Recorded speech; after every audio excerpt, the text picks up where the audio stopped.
పరిశుద్ధులు ప్రియులైన దేవుని పిల్లలందరికీ యేసుక్రీస్తు నామంలో శుభవందనాలు తెలియజేసుకుంటా ఉన్నాను. గత 3 దినాలుగా డైలీ డివోషన్స్లో యేసుక్రీస్తు వారి యొక్క పేర్లు, ఆయనకి ఏ పేర్లు పెట్టబడ్డాయి అని, ఆ పేర్లు ఆయన లక్షణాలు అని చూస్తూ ఉన్నాం. యెషయా గ్రంథం 9వ అధ్యాయం 6వ వచనంలో 3 పేర్లు, అంటే ఆయన 3 గుణాలు మనం చూసాము. ఆశ్చర్యకరుడు, ఆలోచనకర్త, బలవంతుడైన దేవుడు. ఈ 3 కూడా మనం ఈ లోకంలో ఆయన కార్యాలను ఆశ్చర్యకరంగా చూస్తూ, ఆయనను స్తుతిస్తూ ఆయనను చేరుకోవటం. ఆ తర్వాత ఆలోచనకర్తగా ఈ లోకంలో ఆయన మనల్ని నడిపించే విధానం ప్రకారం ఇతరుల్ని కూడా మనం నడిపించగలగాలి. ఆయన రెండవ రాకడ వచ్చేసరికి మనం కూడా ఎత్తబడే గుంపులో ఉండగలగాలి అని ఒకటి చూసుకున్నాం. ఇంకోటి బలవంతుడైన దేవుడు. ఆయన తన బలముతో ఎటువంటి కార్యాలు చేశారు అనేది మనందరికీ తెలుసు. అదే బలముతో ఈ లోకంలో తన ప్రాణాన్ని అర్పించి ఆత్మబలముతో ఆయన మనల్ని రక్షించారు, నిత్య జీవానికి మనల్ని తీసుకెళ్ళడానికి అనేది కూడా చూసుకున్నాం. ఈ 3 కూడా ఆయన గుణాలు. ఈ లోకంలో మనం ఆనందించవచ్చు, వాటిని బట్టి స్తుతించవచ్చు, మన జీవితం కూడా ఆయనకి ఇష్టమైన విధంగా నడపచ్చు. కానీ 4వదైన నిత్యుడైన తండ్రి, ఇది ఆయన లక్షణం అనే కంటే మనల్ని ప్రేమిస్తూ ఆయన ఆ నిత్యత్వంలోనికి మనల్ని ఎలా నడిపించగలరు అనే తలుచుకుంటే ఈ 5 కూడా ఈ నిత్యుడగు తండ్రి అనేది మనకు ఒక గొప్ప బహుమానం, ఒక వరము. ఎందుకంటే మనము కోల్పోయిన మన స్థానాన్ని తిరిగి మనకి ఇవ్వడానికి ఆయన నిరంతరము జీవించే దేవుడు కాబట్టి, ఆయన ఖచ్చితంగా అది మనకి ఇవ్వగల రక్షకుడు, శక్తిమంతుడు కాబట్టి ఈ నిత్యుడు అగు తండ్రి అనేది గొప్ప వరము, బహుమానము. మనం కోల్పోయిన దాన్ని పొంది మనకి మహా ఆనందము, సంతోషము కలిగేటటువంటి ఒక మంచి మాట, ఒక మంచి భరోసా, ఒక మంచి నిశ్చయత మన జీవితాలకి. అందుకనే ఈ 5లో ఈ నిత్యుడగు తండ్రి అనేది నాకు చాలా చాలా ఆనందాన్ని ఇచ్చేటటువంటి ఒక మంచి విషయం.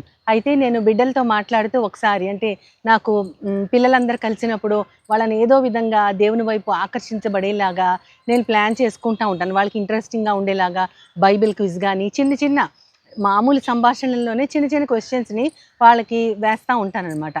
మా చర్చ్లో ఇవ్వబడిన క్యాలెండర్లో ఒకసారి 2 years బ్యాక్ అక్కడ ఏమని ఉందంటే, పైన మనకు ఒక క్యాప్షన్ ఉంటుంది. ఒక్కొక్క పేజీకి ఒక్కొక్క క్యాప్షన్లా ఉంటుంది పైన. దానిలో యుగ యుగములకు జీవించువాడవు నీవే, ఎప్పటికీ జీవించువాడవు నీవే అని అక్కడ ఉంది. అంటే నేను పిల్లలతో ఏమన్నానంటే, దీనికి సరిపడా ఒక వాక్యం మీరు చెప్పండి అని వాళ్ళని క్వశ్చన్ చేశాను. అందరు ఆలోచిస్తూ ఉన్నారు. ఎవరైనా చెప్తారో లేదు నాకు కొంచెం డౌటే, ఎందుకంటే పిల్లలు కదా, వాళ్ళు చెప్పలేరేమో. ఇంతలోకి మా బాబు ఏమన్నాడంటే, యేసుక్రీస్తు నిన్న నేడు నిరంతరము ఏకరీతిగా ఉన్న దేవుడు అని చెప్పాడు. నాకు భలే సంతోషం వేసింది అనమాట.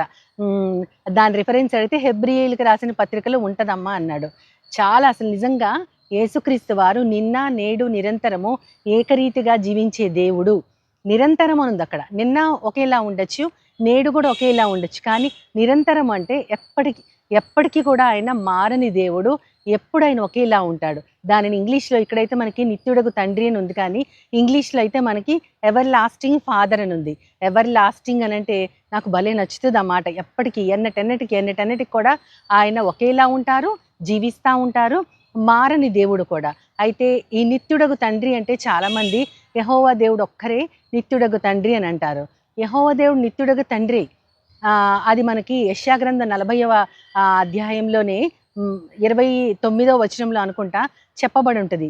మీరు వినలేదా, మీరు తెలుసుకోలేదా, భూదిగంతాలను సృజించిన యెహోవా నిత్యుడగు తండ్రి అని ఉంటుంది అక్కడ. అంటే అక్కడ ఇశ్రాయేలీయులను ఆయన క్వశ్చన్ చేస్తున్నారు, మీరు తెలుసుకోలేదా, మీరు వినలేదా, భూదిగంతాలను సృష్టించిన యెహోవా దేవుడు నిత్యుడగు తండ్రి, ఆయన జ్ఞానమును శోధించుట అసాధ్యము అని ఉంటుంది. అంటే అది ఆయన గొప్పతనం.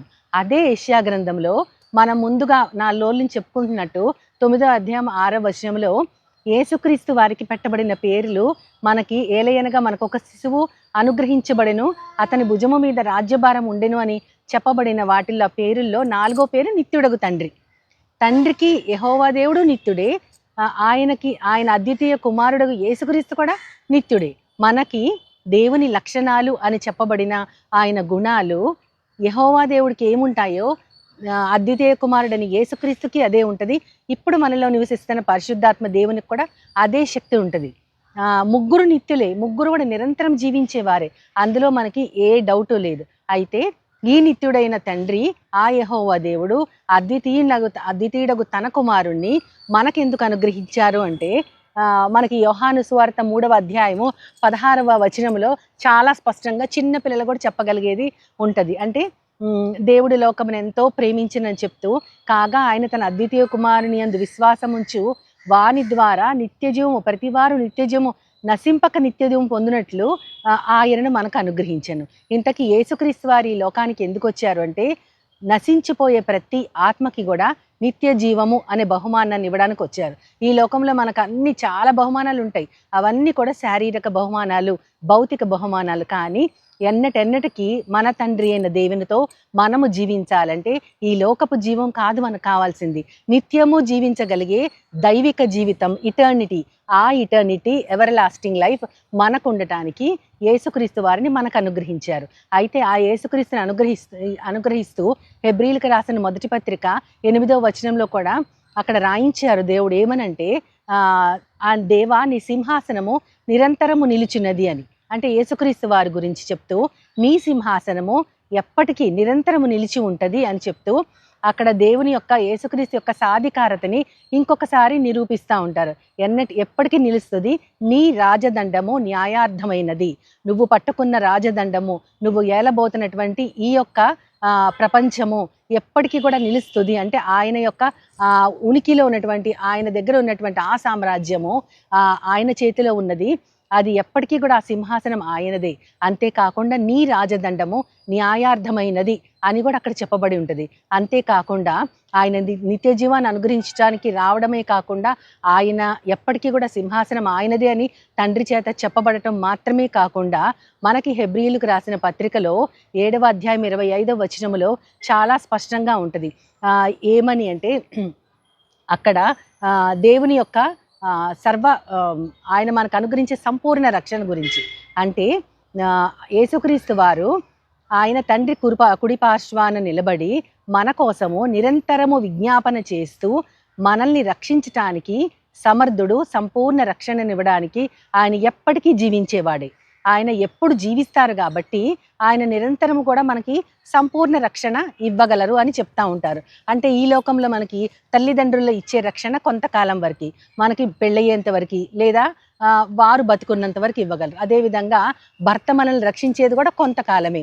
ఆ తర్వాత ఒకవేళ భార్య బ్రతుకుంటే ఆ భార్య భర్తని కాపాడుకోగలిగేది కూడా ఆమె బ్రతుకున్నంత వరకు. మనము చిట్ట చివరి దాకా మన బిడ్డలు మనల్ని రక్షించగలరు అనుకుంటే అది కూడా ఈ లోకం ఉన్నంత వరకు, వాళ్ళు మనం జీవించి ఉన్నంత వరకే వారు మనల్ని రక్షించగలరు. కానీ దేవుని కుడిపార్శ్వాన ఉంటూ మరణము తర్వాత కూడా ఆయన విజ్ఞాపన చేస్తూ ఉన్నారు కాబట్టి మనల్ని సంపూర్ణ రక్షణ ఇవ్వడానికి ఆయన ఎంతైనా కూడా అర్హుడు. ఆయనకొక్కరికే ఆ శక్తి ఉంది. అంత పూర్ణ శక్తి ఆయన ఒక్కరికే ఉంది. కాబట్టి నిత్యుడైన దేవుడు మన కోసం విజ్ఞాపన చేస్తూ మనల్ని సంపూర్ణ రక్షణలోకి నడిపించే, నిరంతరము జీవించే యేసుక్రీస్తు వారు. అంతేకాకుండా మనకి ఆయన ఏ విధంగా మనల్ని రక్షిస్తారు, ఏ విధంగా నడిపిస్తారని చెప్తూ అక్కడ మనకి హెబ్రీలకు రాసిన దానిలోనే 9వ అధ్యాయము 14వ వచనంలో చాలా స్పష్టంగా ఉంటుంది. ఏమని ఉంటుందంటే, మనము యేసుక్రీస్తు వారి రక్తము ఎంత పవిత్రమైనది అంటే, మనము నిర్జీవ క్రియల్ని విడిచిపెట్టి దేవుని యొక్క జీవాన్ని పొందగలిగేలాగా మనల్ని ప్రేరేపిస్తుందంట, మన మనస్సాక్షిని ప్రేరేపిస్తుందంట. ఎంత అద్భుతంగా ఉందో కదా. ఈ లోకంలో శిశువు మన కోసం నిత్యజీవం ఇవ్వడం కోసం జీవించడం, రావటం, ఉద్భవించడం మాత్రమే కాకుండా ఆయన చనిపోయిన తర్వాత కూడా దేవుని దగ్గర మన కోసం నిరంతరం విజ్ఞాపన చేస్తూ ఉండటమే కాకుండా సింహాసనం ఎప్పటికీ ఆయనదే అని మనం తెలుసుకుని ఆనందపడుతూ ఆ దేవుడే మనల్ని ఈ లోకంలో రెడీ చేస్తున్నారు. దేనికి అంటే, మీరు ఇక నిర్జీవ క్రియల్ని విడిచిపెట్టండి, జీవము కలిగిన దేవుని మనస్సాక్షిని మీరు సేవించగలిగేలాగా ఆయన మనల్ని ప్రేరేపిస్తూ ఉంటారు. ఆ రక్తం మనల్ని పవిత్రీకరించి ఆ విధంగా మనల్ని, మన మనస్సాక్షిని ఆయన ప్రేరేపిస్తారు అని ఎంతో స్పష్టంగా అక్కడ హెబ్రీయులకు రాసిన ఆ గ్రంథములో ఉంది. ఇవన్నీ కూడా మనము ఇంత కూడా కష్టపడకుండా ప్రతి దేవుడే మనకి రెడీ చేస్తూ ఉన్నాడు. ఆయనే పుట్టేశారు, ఆయనే చనిపోయి దేవుడి దగ్గరికి వెళ్ళి మన గురించి విజ్ఞాపన చేస్తారు. నిరంతరం నిలిచే సింహాసనము ఆయనది. అంతేకాకుండా మనల్ని ప్రేరేపిస్తూ, ఇక మీరు ఈ నిర్జీవ క్రియల్ని విడిచిపెట్టండి, దేవుని దగ్గర జీవించడానికి రాబోతున్నారు కాబట్టి మీరు మన మనస్సాక్షిని ఆయన ప్రేరేపిస్తున్నారు, జీవం కలిగిన దేవుని సేవించండి. ఇవన్నీ ఆయన చేస్తే మరి మనం చేసేదేంటి? ఒక్కటి కూడా మనం చేయలేమా అంటే, మనము ఇది మొదటి రాకడ గురించి మాట్లాడుకోవటం మాత్రమే కాదు. మొట్టమొదటి రోజు నుంచి నేను బిగినింగ్ నుంచి కూడా డైలీ డివోషన్స్లో చెప్తా ఉన్నది అదే. మొదటి రాకడ అయిపోయింది, రెండవ రాకడకి అడ్వెంట్ అంటే ఈ రెండవ రాకడ అది రాబోతుంది. కాబట్టి దానికోసం మనల్ని మనం సిద్ధపరచుకోవడానికి యోహాను గారు రాసిన పత్రికలో మనకి మొదటి పత్రికలో ఉంటుంది ఏమనంటే, ఈ లోకము దాని ఆశలు గతించిపోవును గాని దేవుని చిత్తమును జరిగించువాడే నిరంతరము నిలుచును. ఈ నిత్యుడైన దేవుడు మనల్ని ఎప్పటికీ కూడా జీవించగలిగేలాగా ఎలా చేస్తారు అంటే, ఆయన చిత్తాన్ని జరిగిస్తేనే. ఇప్పుడు మనం చేయాల్సింది ఒకే ఒక్క పని ఉంది, ఆయన చిత్తాన్ని జరిగించిన వారే నిరంతరము నిలుచును. కాబట్టి మనము ఈ లోకము దాని ఆశలు గతించిపోతున్నాయి కాబట్టి గతించిపోకుండా ఉండేటటువంటి దేవుని మాటల్ని మన ఆహారంగా గనక మనం స్వీకరించగలిగితే ఎప్పటికీ కూడా ఆయనతో పాటు మనం జీవించగలం. యెహోవా గారిని చూసాము, ఆ తర్వాత యేసుక్రీస్తుని ఆయనే నిత్యుడని చూసాము. అంతేకాకుండా నిత్యుడగు ఆత్మ ద్వారా తన్ను తాను దేవునికి సమర్పించుకునే యేసుక్రీస్తు రక్తము అని హెబ్రీలకు రాసిన ఆ గ్రంథములోనే 9వ అధ్యాయం 14వ వచనంలో ఉంటుంది. అక్కడ ఏమని ఉంటుందంటే, నిత్యుడగు ఆత్మ ద్వారా తనను తాను దేవునికి సమర్పించుకునే యేసుక్రీస్తు అంటే ఆత్మదేవుడు కూడా నిత్యుడే. కాబట్టి ఇందులో ఎవరు గొప్ప ఎవరు తక్కువ అనేది లేదు. ముగ్గురు కూడా ఏకదేవుడు, ఏకత్వంలోంచి వచ్చిన త్రిత్వము. కాబట్టి నిత్యుడైన తండ్రి, నిరంతరము జీవించే యేసుక్రీస్తు, నిత్యుడగు ఆత్మ ద్వారా యేసుక్రీస్తు తనను తాను దేవునికి సమర్పించుకున్నారు. ఇదంతా మనం గుర్తుంచుకుంటే నిరంతరం మనం కూడా ఆ నిత్యుడితో జీవించటాని కోసమే నిత్యుడైన తండ్రి అని ఆయన యొక్క గుణము, మన యొక్క బహుమానము మనకు అనుగ్రహించబడింది. రాబోయేటటువంటి యేసుక్రీస్తు వారి రాజ్యంలో మనము కూడా ఆయన వారసులుగా నిలబడి ఎప్పటికీ జీవించాలి అంటే ఖచ్చితంగా మనము చేయాల్సింది ఆయన చిత్తాన్ని మనము ఈ లోకంలో జరిగించాలి. ఆ విధంగా ఆయన చిత్తాన్ని జరిగిస్తూ ఆయనకి సంతోషాన్ని కలిగిస్తూ మన బహుమానమైన నిత్యత్వాన్ని ఎప్పటికీ కూడా మనము తీసుకోగలిగేటట్లుగా చిన్న ప్రార్థన చేస్తూ ఆయన సహాయాన్ని కోరుకుందాం. ప్రేమమైడా ప్రియ పరలోకమందు ఉన్నటువంటి మా ప్రియ పరమ తండ్రి, నాయన మీరు మాకు ఎంతో మంచి మాటలను అనుగ్రహిస్తూ ఉన్నారు ప్రభా. మేము చూసుకున్న నీ పేర్లైన నీ 3 గుణాలు ఈరోజు 4వ దాన్ని మేము కొన్ని నిమిషాలు ధ్యానం చేసుకున్నాం. నిత్యుడైన మా తండ్రి, నీ యొక్క చిత్తాన్ని జరిగిస్తూ మేము కూడా నిరంతరము నీతో పాటు జీవించాలని మేమందరం ఆశపడుతున్నాం. కాబట్టి ఆశకు తగ్గట్లు ప్రవ్వా ఈ యొక్క దైవ గ్రంథంలోని వాక్యాల్ని గైకొని ఆ ప్రకారం జీవించగలిగేలాగా నన్ను మమ్మల్ని అందరినీ కూడా నీ చేతులకు అప్పచెప్పుకుంటూ నీ ప్రియకుమారుడు నా ప్రియ ప్రభు అయిన యేసుక్రీస్తు వారి ద్వారా కోరి ప్రార్థిస్తున్నాను పరమ తండ్రి. ఆమేన్, ఆమేన్, ఆమేన్. వందనాలు. As Jesus now, He's always near, with open arms, He's always